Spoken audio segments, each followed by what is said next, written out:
First Lady Jill Biden in Houston to visit Texas Children's Hospital. Her message to parents about getting children vaccinated against COVID-19. Also, Houstonians helping the families of the victims of the Astroworld tragedy as memorials for the 9 people who lost their lives continue this weekend. But we begin with a 4-year-old girl killed in an alleged DWI crash, and police say her mother was the one behind the wheel. Hello again, everyone. I'm Tom Abrams. That mother now charged with felony murder. ABC 13's Brooke Taylor joins us live with the story tonight. Brooke, you talked to a neighbor who knew that child. Yeah, Tom, I just spoke with 2 neighbors who live right next door to their home. They really tell me that they are in shock.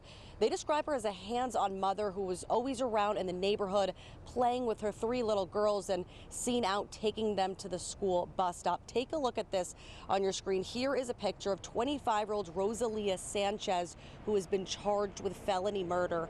Harris County Sheriff's Office says around 4:30 this morning, she crashed on East Sam Houston Parkway North. They say she did show signs of intoxication, veered off the road, and struck a traffic control device. A total of 5 children were in that car, 2 10-year-old girls, a 7-year-old girl, and a 2-year-old toddler. That 4-year-old girl who died was sitting in the back seat, sitting on the lap of another child.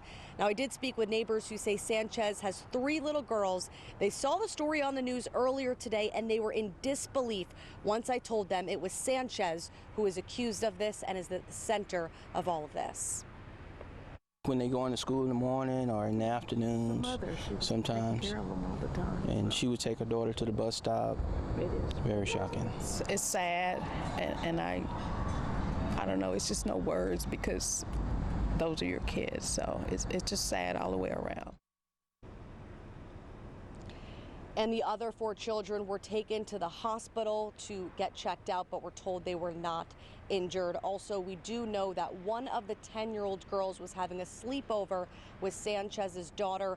I spoke with her mother, but she doesn't want to go on camera because their daughters are very close friends. Live in Humboldt, I'm Brooke Taylor, ABC 13 Eyewitness News. Brooke, thank you for that live report. Houstonians are reaching out to the families of the 9 people who died in the crowd surge at the Astroworld Festival. Rapper Bun B organized a fundraiser at 8th Wonder Brewery. 8 food trucks are donating a portion of the proceeds from today's sale to a verified GoFundMe account, or multiple accounts, for the loved ones of the victims. Many of the food trucks were scheduled to serve fans at Astroworld and were left with surplus supplies after that festival was canceled. It's such a tragedy what happened at Astroworld, and so we're here today. I'm happy to hear that's the case, and I purchased a few things today. I'm happy I did. We're part of Pasadena. We're coming here to Houston, letting people know that we got to come together at all times, and when bad things happen or good things happen, we got to stay strong together as a community. So I feel like just giving back is what we have to do now. The food truck gathering lasts until 8 o'clock tonight. They are serving everything from burgers to waffle sandwiches to Korean-Mexican fusion. The 8th Wonder Tap Room is also donating some of its proceeds to the victims. Well, the family of Axel Acosta sent us this video of a memorial at an elementary school he attended in Stockton, California. There are photographs, candles, and messages dedicated to the 21-year-old. His family tells us he was a computer science major at Western Washington University and traveled to Houston alone to see Travis Scott. A visitation is underway right now for another of the victims, Jacob Juranek of Naperville, Illinois. Juranek attended the concert with his best friend, 21-year-old Franco Patino, who also died. They both played football at the same high school and were honored at a game last night. Juranek will be buried Saturday, November 20th on what would have been his 21st birthday. First Lady Jill Biden just wrapped up a visit to Texas Children's Hospital. She visited the hospital's COVID-19 clinic as part of a national tour to encourage parents to get their children ages 5 to 11 vaccinated. ABC 13's Roxy Bustamante was there for the visit, and she joins us live with more. Roxy? Tom, well, it was a quick visit by First Lady Dr. Jill Biden today, but she did speak with the children, most of whom already received their first dose, but others were also receiving their first dose today.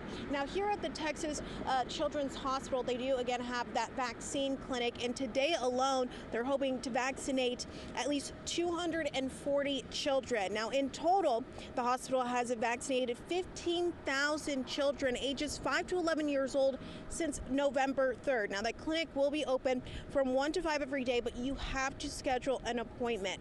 Now, one of the children spoke today. He talked about how a family members of his passed away before vaccines were even available, and that's why he was ready to get in line for a shot when it was available for his age group.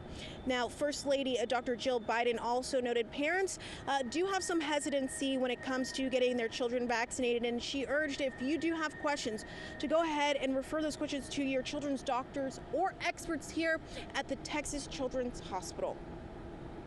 It will not only help keep them healthy and safe, but it will also allow them to resume parts of their lives that they have deeply missed during this pandemic. Make the decision to protect your child with the same vaccine that has already saved millions of lives, because nothing is more important than our children's health. It's up to us to keep all you little children safe. Now, one of the children there who already got her first dose, she told me it didn't hurt at all and that she wasn't scared at all. And I told her I had to get my booster on Tuesday, and she said there's nothing for me to be scared about. Very cute. The kids were excited again to see the First Lady here. And we'll have another recap coming up tonight at 10 with her entire visit.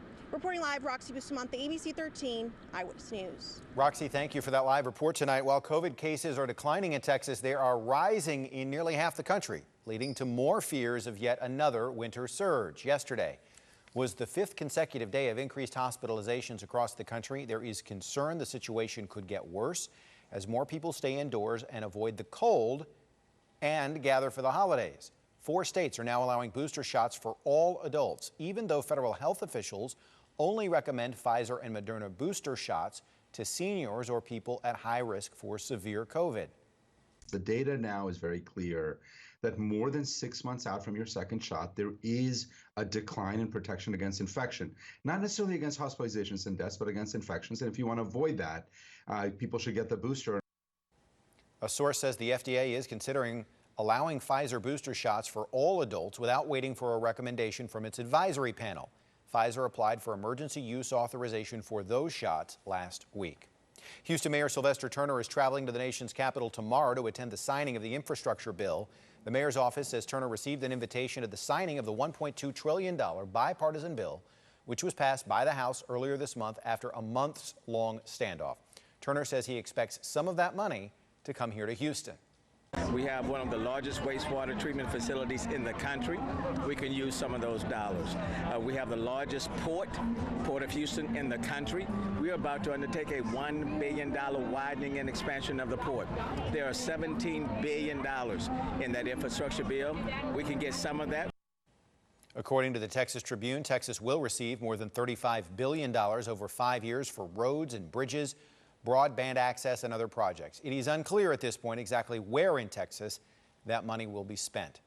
Fort Bend County Judge K.P. George is resting at home after undergoing surgery to remove a kidney stone. He released a statement saying he went to Memorial Hermann Hospital in Sugar Land yesterday around 3 in the morning for severe abdominal pain. Doctors identified a large kidney stone and removed it. George says he will be working virtually for now and expects to be back on his feet in the next few days.